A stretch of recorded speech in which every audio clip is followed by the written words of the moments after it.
ಹಳೆ ಬೇರು ಹೊಸ ಚಿಗುರು ಇದನ್ನು ಫ್ಯೂಷನ್ ಮಾಡಿ ಬ್ಲೆಂಡ್ ಮಾಡಿ ಅವರ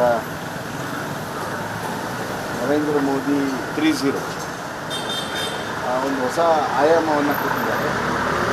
ಹೀಗಾಗಿ ಬಹುತೇಕವಾಗಿ ಅವರು ನಾವೆಲ್ಲ ಇಲ್ಲಿ ಮುಖ್ಯಮಂತ್ರಿಯಾಗಿ ಕೆಲಸ ಮಾಡಿದ್ದೀವಿ, ಬೇರೆಯವರಿಗೆಲ್ಲ ಸ್ವಲ್ಪ ಅವಕಾಶ ಕೊಡೋಣ. ಪ್ಲಸ್ ಇನ್ನೊಂದು ಕೊಲಿಷನ್ ಕಂಪಲ್ಷನ್ ಕೂಡ ಇತ್ತು.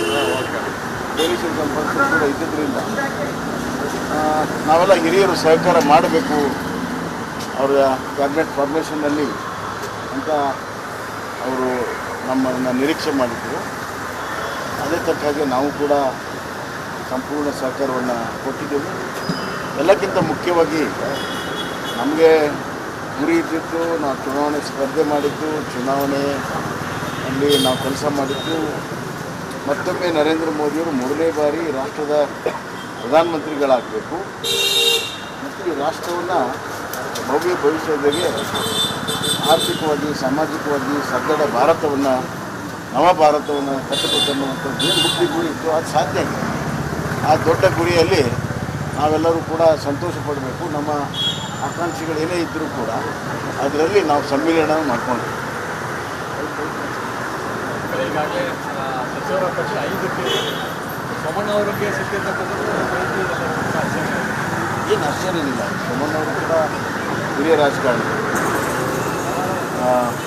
ಅವರು ಕಳೆದ ಬಾರಿ ವಿಧಾನಸಭೆಯಲ್ಲಿ ರಾಜಸ್ಥಾನಕ್ಕೆ ನಿಂತು ಅವರು ಅಚಾನಕ್ಕಾಗಿ ಸೋಲನ್ನು ಅನುಭವಿಸಿದ್ರು.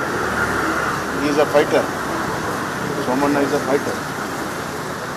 ನಾವು ಮತ್ತೆ ಲೋಕಸಭೆಗೆ ನಿಂತು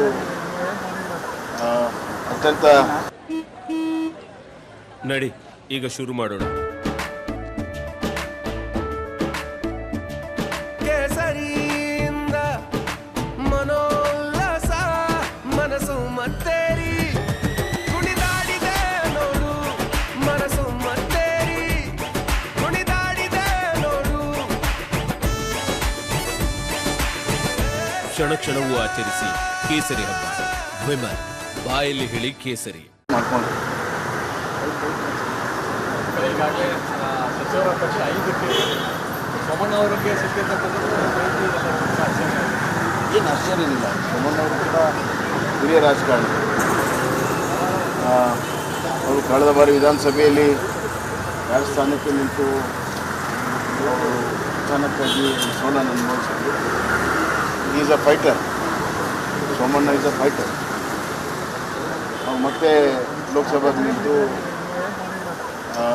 ಅತ್ಯಂತ ಸೋಮಣ್ಣವರ ಆಯ್ಕೆ ಅಚ್ಚರಿ ಬಂದಿರ್ತಕ್ಕಂಥ ಅಚ್ಚರಿಯ ಜೊತೆಗೆ ರಾಜಕೀಯ ಸಂದೇಶವನ್ನು ಕೊಡುವಂಥ ಪ್ರಯತ್ನ ಆಗಿರ್ಬೋದು. ಯಾಕೆಂದರೆ ವಿಧಾನಸಭೆ ಚುನಾವಣೆ ಆದಮೇಲೆ ಅವರು ಕೊಟ್ಟಂಥ ಸ್ಟೇಟ್ಮೆಂಟ್ಗಳನ್ನು ನೀವು ಗಮನಿಸಿದ್ದೀವಿ. ಮ್ಯಾನೇಜ್ಮೆಂಟ್ ಆಯಿತು, ಪಾರ್ಟಿಯವ್ರ ಘೋಷಣೆಗಳನ್ನು ಹೇಳಿಕೊಂಡು ಲೋಕಸಭಾ ಚುನಾವಣೆ ಆದಮೇಲೆ ಒಂದೊಂದು ಸ್ಟೇಟ್ಮೆಂಟ್ ಮಾಡಿದ್ರು. ಯಡಿಯೂರಪ್ಪ ನಾನು ಗೆಲ್ತಿದ್ರು ಅಂದರೆ ಮಾಜಿ ಕಾಂಗ್ರೆಸ್ ಸಹಕಾರ ಮಾಡಿಲ್ಲ, ಅಥವಾ ನೇರವಾಗಿ ಹೇಳ್ಬೋದು ಯಡಿಯೂರಪ್ಪ ಸಹಕಾರ ಮಾಡಿಲ್ಲ ಎಲ್ಲ ನೋಡಿ. ಚುನಾವಣೆಯ ನಡೆಯುವಾಗ ಚುನಾವಣೆ ನಂತರ ಅಲ್ಲಿಯ ಸ್ಥಾನಿಕವಾಗಿರುವಂಥ ಒಂದು ಡೆವಲಪ್ಮೆಂಟ್ಸ್ ಮೇಲೆ ವ್ಯಾಖ್ಯಾನ ಮಾಡಿರ್ತಾರೆ. ಅದಕ್ಕಿಂತ ಹೆಚ್ಚಾಗಿ ಅವರು ಒಬ್ಬ ಸಮರ್ಥವಾಗಿ ನಿಭಾಯಿಸ್ಬೋದು ಅನ್ನುವಂಥದ್ದು ಹಿಂದಿನ ಕೂಡ ಅವರು ಪ್ರೂವ್ ಮಾಡಿದ್ದಾರೆ. ನನ್ನ ಸಚಿವ ಸಂಪುಟದ ಸದಸ್ಯರಾಗಿದ್ದರು. ಅದಕ್ಕಿಂತ ಮುಂಚೆ ಯಡಿಯೂರಪ್ಪನವರ ಸಚಿವ ಸಂಪುಟದ ಸದಸ್ಯರು.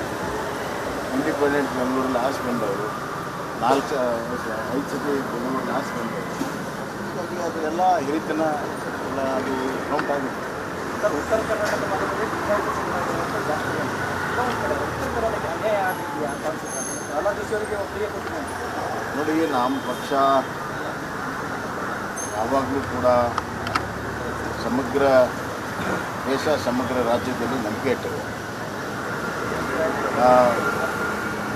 ಯಾವಾಗಲೂ ಕೂಡ ಉತ್ತರ ಕರ್ನಾಟಕದ ವಿಷಯ ಬಂದಾಗ ನಮ್ಮ ಪಕ್ಷ, ನಮ್ಮ ವರಿಷ್ಠರು, ಪ್ರಧಾನಮಂತ್ರಿಗಳು ಯಾವಾಗಲೂ ಕೂಡ ಪ್ರಾಶಸ್ತ್ಯ ಕೊಟ್ಟಿದ್ದಾರೆ. ಈ ಬಾರಿ ಪ್ರಹ್ಲಾದ್ ಜೋಶಿಯವರು ಉತ್ತರ ಕರ್ನಾಟಕದ ಸಮರ್ಥರಿದ್ದಾರೆ. ಈಗಾಗಲೇ 5 ವರ್ಷ ಅವರು ಮಂತ್ರಿಯಾಗಿ ಕೆಲಸ ಮಾಡಿರುವಂಥ ಅನುಭವ ಇದೆ. ಹೀಗಾಗಿ ಪೂರ್ಣ ಉತ್ತರ ಕರ್ನಾಟಕದ ಜವಾಬ್ದಾರಿ ಮತ್ತು ಅದರ ಉತ್ತರ ಕರ್ನಾಟಕ ರಿಪ್ರೆಸೆಂಟೇಷನ್ ಪ್ರಹ್ಲಾದ್ ಜೋಶಿ ಆಗಿದೆ. ನೇರವಾಗಿ ಆರೋಪ ಅದು ನನಗೆ ಗೊತ್ತಿಲ್ಲ. ಇಲ್ಲ ಅದನ್ನ ಅವರವರ ಹೇಳಿಕೆಗೆ ಅವ್ರ ಜವಾಬ್ದಾರಿ, ಇನ್ನೊಬ್ಬರ ಹೇಳಿಕೆಗೆ ನಾನು ಹೆಂಗೆ ಜವಾಬ್ದಾರಿ? ಎರಡನೇ ಹಂತದಲ್ಲಿ ಮತ್ತೆ ರಾಜ್ಯದಲ್ಲಿ ಯಾರಿಗಾದ್ರೂ ಅವಕಾಶ ಸಿಗ್ಬೋದಾ ಸರ್? ಮತ್ತೇನಾದ್ರು ಎರಡನೇ ಹಂತದಲ್ಲಿ ಮತ್ತೇನಾದ್ರು ಇಲ್ಲ ನನಗೆ ಇನ್ನು ಎರಡನೇ ಹಂತ ಅನ್ನುವಂಥದ್ದು ಏನಿಲ್ಲ ಅಂತ ಅನ್ಸುತ್ತೆ. ಶಂಭು 9 ಸ್ಥಾನಗಳು ಸಾಮಾನ್ಯವಾಗಿ ಉತ್ತರ ಕರ್ನಾಟಕ ಭಾಗದಲ್ಲಿ ಯಾರಿಗೂ ಮಂತ್ರಿ ಸ್ಥಾನ ಸಿಗ್ತದೆ, ಅದು ಲಿಂಗಾಯತ ಸಮುದಾಯದಲ್ಲಿ ಸಿಗ್ತಾ ಇತ್ತು. ಯಾಕಂದ್ರೆ ಪ್ರಬಲ ವೋಟ್ ಬ್ಯಾಂಕ್ ಅಂತ ಹೇಳುವಂಥ ಬಿಜೆಪಿಗೆ ಲಿಂಗಾಯತರೆ. ಬಟ್ ಆ ಭಾಗದಲ್ಲಿ ಈ ಬಾರಿ ಕಳೆದ ಬಾರಿನೂ ಪ್ರಹ್ಲಾದ್ ಜೋಶಿ ಅವರು ಇದ್ದಾರೆ ಇದ್ರು ಅಷ್ಟೇ, ಈಗಲೂ ಅವರೇ ಇದ್ದಾರೆ. ಚೇಂಜ್ ಮಾಡೋದಾಯ್ತು. ಯಾಕೆ ಚೇಂಜ್ ಮಾಡಿ?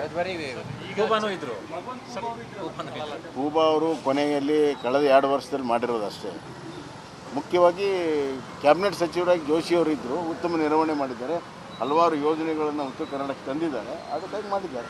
ದಲಿತರು ಮತ್ತೆ ಒಬಿಸಿ ನಿರ್ಲಕ್ಷ್ಯ ಆಗಿದೆ, 2 ವರ್ಗಗಳು ಅಂತ ಆರೋಪ. ಸಮಗ್ರ ದೇಶವನ್ನು ನೋಡಿ ಸಚಿವ ಸಂಪುಟ ಆಗುತ್ತೆ.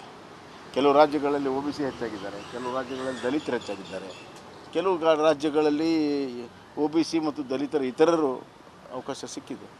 ನಾವು ಸಮಗ್ರ ಕ್ಯಾಬಿನೆಟನ್ನು ಇಡೀ ದೇಶ ವ್ಯಾಪ್ತಿಯಾಗಿ ನಾವು ಪರಿಗಣಿಸಬೇಕು. ಮತ್ತು ಅಲ್ಲಿ ಕ್ಯಾಬಿನೆಟ್ ಮಾಡುವಾಗ